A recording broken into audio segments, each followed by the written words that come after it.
বন্ধুরা, জ্যৈষ্ঠ মাসের শুরুতেই হারভেস্টার মেশিন দিয়ে ধান কাটা শুরু করে দিলাম। আমরা সকাল থেকেই ধান কাটা মেশিনের জন্য অপেক্ষা করতেছিলাম। অবশেষে ধান কাটা মেশিন আসলো।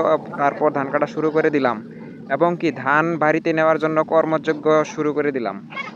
প্রতি বছরই আমাদের মেশিনের জন্য অপেক্ষা করতে হয়, কিন্তু এইবার আমাদের মেশিনের জন্য অপেক্ষা করতে হয়নি। আমরা যথাসময়ে মেশিন পেয়ে গিয়েছি। নতুন ধান ঘরে তোলার মধ্যে একটা আনন্দ আছে, কিন্তু সেই আনন্দের মাঝে বাড়তি একটা টেনশন কাজ করে, সেটা হচ্ছে বৃষ্টি বিড়ম্বনা। কারণ এখন সময়ে অসময়ে বৃষ্টিপাত হচ্ছে। এখন আমাদের রোদের খুব প্রয়োজন। আমাদের ধান খুব ভালোই হয়েছে। এছাড়া ধান কাটার সময় যে লোকজন ছিল, তারাও আমাদের ধানের প্রশংসা করেছে। আজ থেকে আমাদের ধান কাটা শুরু হয়ে গেল।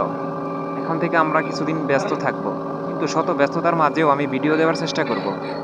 ধান উৎপাদনে কৃষকের যে কঠিন চ্যালেঞ্জের মুখোমুখি হতে হয়, সেটা হচ্ছে ধানের হিঞ্জা মারা যাওয়া। এই ধানের হিঞ্জা মারা আগে যায়নি, কিন্তু এখন ধানের প্রচুর পরিমাণে হিঞ্জা মারা যায়। কিন্তু হিঞ্জা মারা না গেলে কৃষকের ধানের ফলন আরো ভালো হতো।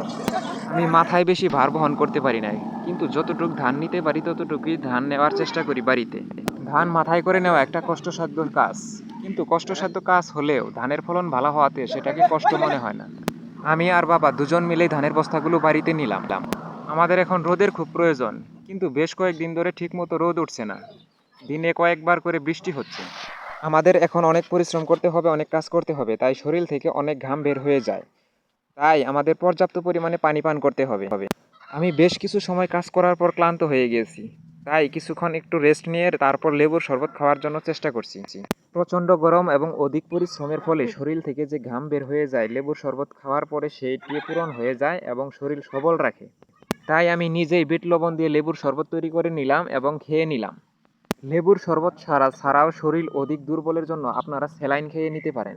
যেহেতু আমার শরীর ঠিক আছে, তাই আমি লেবুর শরবতই খেয়ে নিলাম, কারণ এই গরমে আমার লেবুর শরবতটাই বেশি ভালো লাগে। যদি ঠিকমতো রোদ ওঠে এবং বৃষ্টি যদি বাধা সৃষ্টি না করে, তাহলে আমাদের ধান কাটা খুব তাড়াতাড়ি শেষ হয়ে যাবে, কারণ আমরা প্রায় সব জমির ধানই মেশিন দিয়ে কেটে ফেলবো। ভিডিওটি ভালো লাগলে চ্যানেলটি সাবস্ক্রাইব করুন। ধন্যবাদ।